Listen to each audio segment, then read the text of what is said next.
Hey, my name is Jake Nicholson. Welcome to my YouTube channel. The Nationwide have got their house price data out early this month. Normally it comes on the first of the month. I'm guessing a reporter's trying to clear their desk and so they can have a nice Easter break, but that's just my thoughts. Now, house prices are up in this data, and that isn't surprising.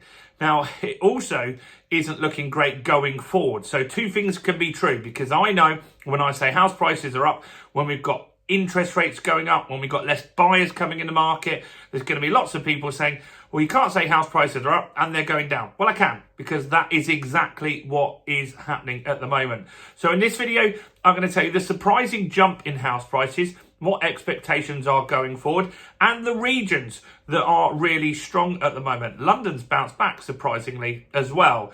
So before we jump into this, if you're new around here and you haven't done already, do subscribe to my channel over there and hit that bell notification.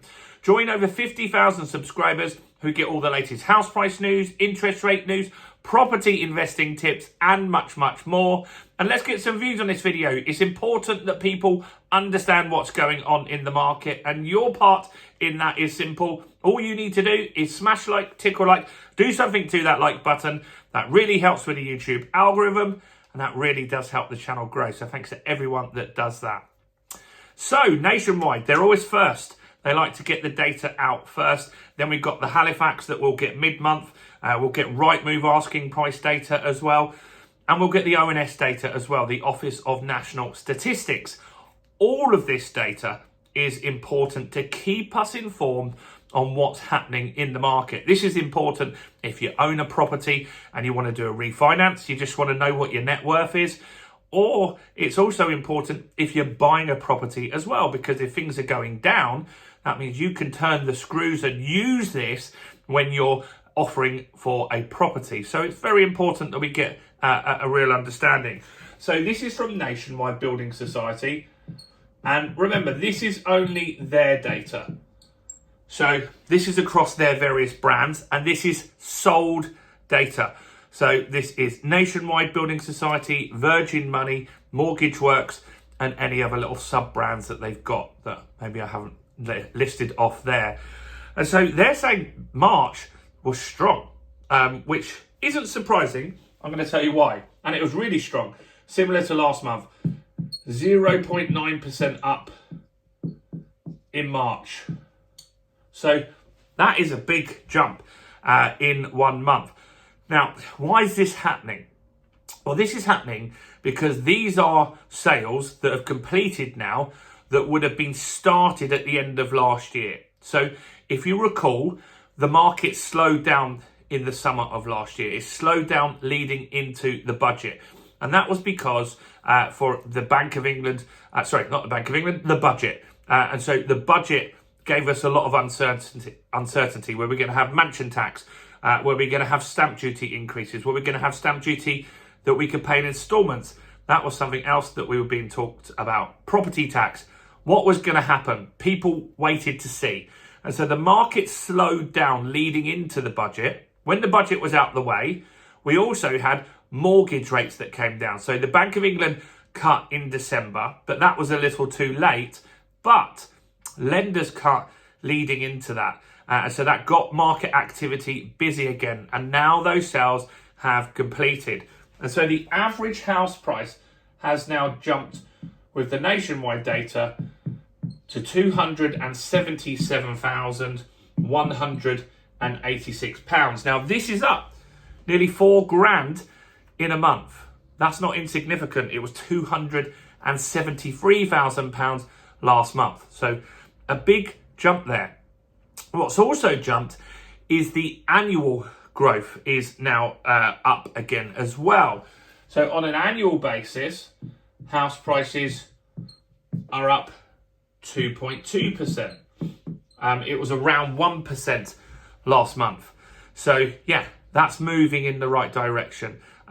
Decent annual house price growth. Now, that's still below inflation, isn't it? So in real terms, house prices, while they're going up, they're actually down if you take into account inflation. And so that means affordability does improve as long as people get pay rises. House prices aren't up. Affordability improves because mortgage rates did come down prior to the war.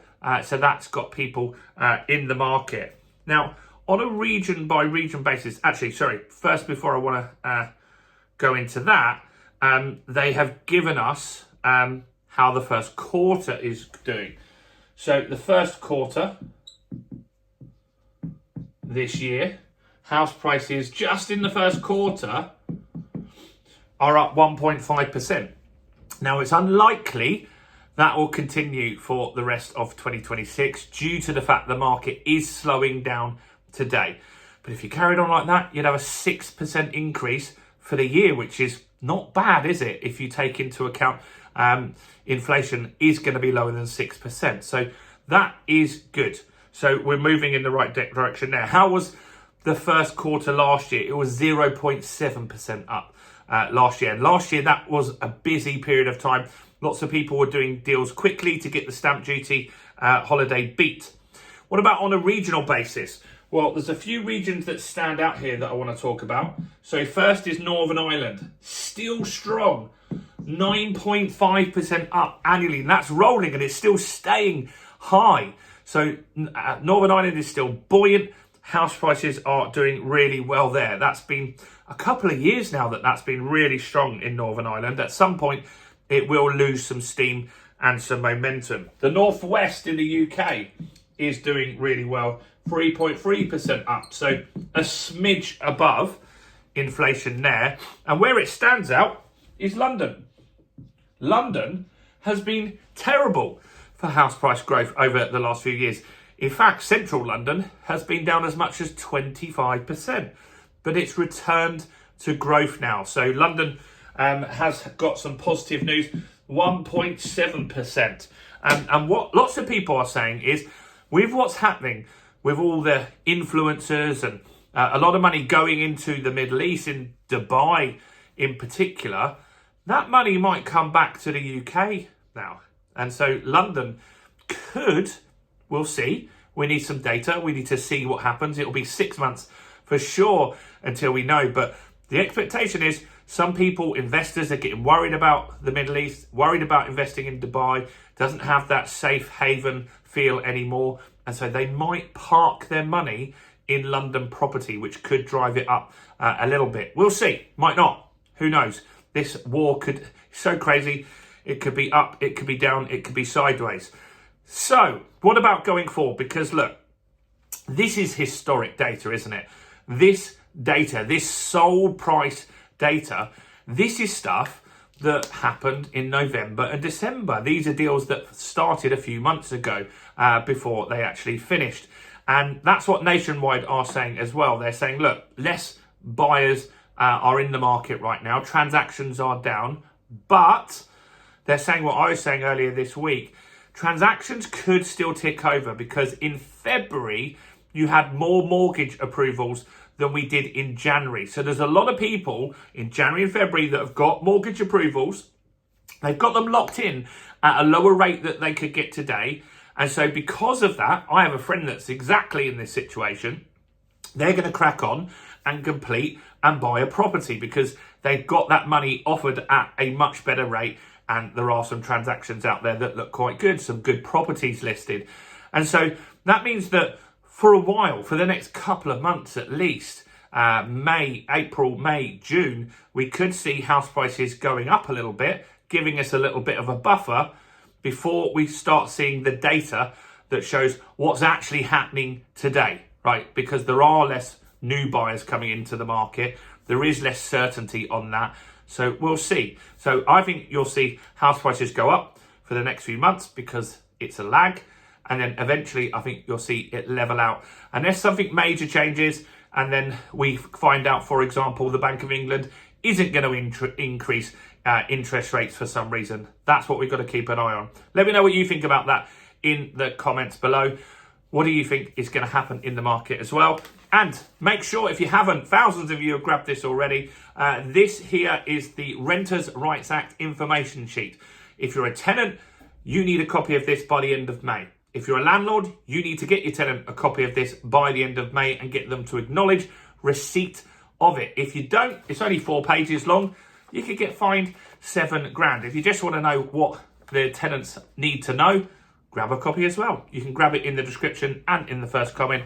Do like the video and subscribe, and also check out all the other content as well on the channel, including this video right here.